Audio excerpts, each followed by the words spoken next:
అస్సలాము అలైకుం ఎవ్రీవన్. ప్రతి ముస్లిం తప్పక తెలుసుకోవాల్సిన విషయాలు దర్జాల గురించి. ఫస్ట్, అతని నుదిటిపై కాఫిర్ అని వ్రాయబడి ఉంటుంది.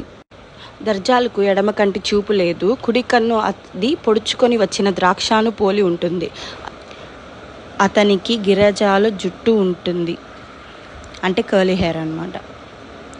అతను చనిపోయిన వారిని బ్రతికించేంత శక్తిని కలిగి ఉంటాడు. అతను వాతావరణం, గాలులు, వర్షాలను అదుపు చేయగలడు. 70,000 మంది యూదులు అనగా జూయిష్ ప్రజలు అతనిని అనుసరిస్తారు. చాలా దుష్ట జీవులు, జిన్నులు అతనును అనుసరిస్తాయి. మనిషికి తెలియని ద్వీపంలో అతను అక్కడ ఉన్నాడు.